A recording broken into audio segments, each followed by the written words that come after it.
At the border, tens of thousands of undocumented folks coming up from Central America, many of them children. I want to bring in Congresswoman Sheila Jackson Lee, Democrat from Texas, also the ranking member of the Border Security Committee. Congresswoman, I understand that you are about to sit down with President Obama and talk about this border crisis. The president there traveling in Texas. What do you hope to accomplish in that meeting with the president? Well, as you well know, and is fully engaged, and we welcome him to Texas to be able to address some of the issues. He had a very good meeting yesterday, met with some of those community leaders that I've already spoken to, actually seen them at the border. Today he'll be speaking about the rising, improving economy here in the United States, and some of us will have the opportunity to share some of our thoughts about the border. I think my emphasis will be fixing the problem. That's where the president's mind is. That's what he's been doing. And as a ranking member on the Border Security and Maritime Security Committee, seeing it firsthand, I introduced legislation to add more immigration judges. This supplemental has some answer to that, but I believe minimally that we should hire 70 new judges, because it is going to be difficult to reassign some of the judges from other parts of the country. That'll be one aspect of it. And then I am also committed to helping our Border Patrol agents, who, by the way, told me that they were able to do their job, even though they had been called into service to put on diapers and make formula. But they were able to do their job. 70 new judges.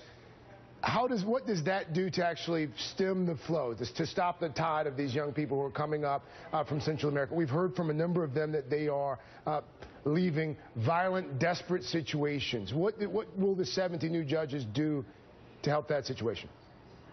Well, Craig, thank you for the question. I wanted to look at it from a holistic perspective. Obviously, you know, you've heard my comments over the past couple of days, what an emotional experience it was and how desperate these people are. And the international leaders, the UN, declared these children as internationally protected. So what we need to do is have a whole face to this. With respect to their fleeing the violence, I think it is important to have diplomatic engagements at a very high level and resources to those Central American countries to the need for those children to come.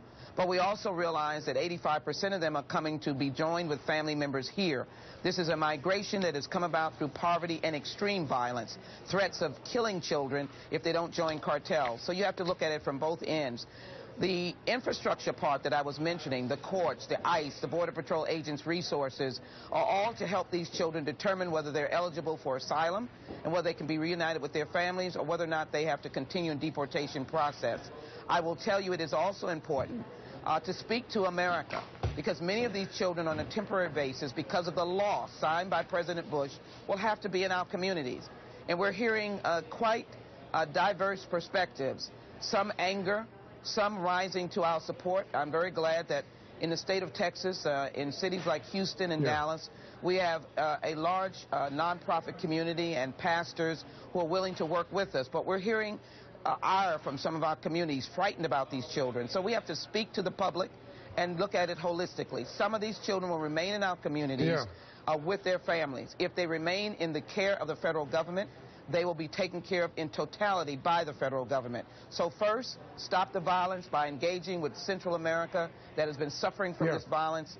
Their backs broken for a couple of years. And then on the other end, Craig, we've got to be able to deal with their care and then deal with our border. I disagree that our border is in devastating condition. Our Border Patrol agents are doing their job. You think the border is secure? No, Craig, here's what I think. I think that you have not looked to this issue except for this rising migration. Congresswoman, this is a very simple question. Yes or no? Are our borders secure?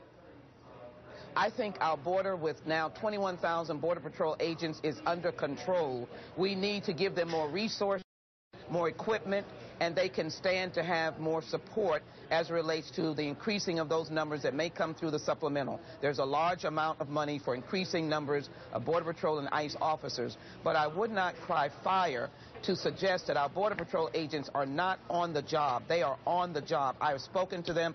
I have been on the border. I've been on the Rio Grande. I have been on the border at night when they only had 4,000 officers. I want to talk about that. It's a great chance. Because you just got back. You just got back from the border. A lot has been made of President Obama's decision not to go to the border to see this crisis firsthand. I want to play something that two of your Democratic colleagues from Texas had to say, including Congressman Henry Cuellar and also Philemon Vela, who was on this program yesterday. I talked to him yesterday. This is what they said. Take a listen. It's one thing to talk about it, read about it, and write about it, but it's another thing to see for yourself. He is shown playing pool in Colorado, drinking a beer, and he can't even go 242 miles to the Texas border. Does he have a point, Congresswoman? I mean, as someone, again, who just got back, do either one of them have a point that President Obama would be well served by going to the border? Well, I will tell you, it is an emotional experience to go. It is an emotional experience to see children in jail, and also to recognize that my colleagues, who are part of my congressional Democratic delegation, has lived with this for a couple of months. And I fully understand. I'm still riveted by what I saw. Here's what my perspective is. I don't have the day, the time, or the hour, but I have no doubt that our president, who is focusing now on trying to get the emergency supplemental passed, will have the opportunity and will come to the border. Of course, I would like for him to come to the border, but I fully appreciate that our focus now is to move this emergency supplemental along.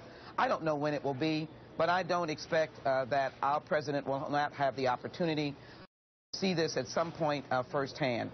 He is being briefed by the Secretary of Homeland Security, the Secretary of Health and Human Services, many of us, and we know that we need resources to protect these children and to provide those extra hands, if you will, at the border. That's what I'm looking at. Again, I want to make sure everyone knows it is a humanitarian crisis. I don't think that has gone beyond the Oval Office in terms of the president not accepting and knowing that, and I am not in any way doubting his compassion for children. Our colleagues want him down there sooner rather than later, and I appreciate that. And yourself included now, and I would not undermine their words. I would not undermine their words, but my perspective is that I don't expect for there to be a long, long period of time before the president is able to see this firsthand, as he is able to do so. Congresswoman Sheila Jackson Lee, Congresswoman, thanks as always. Always good to see you.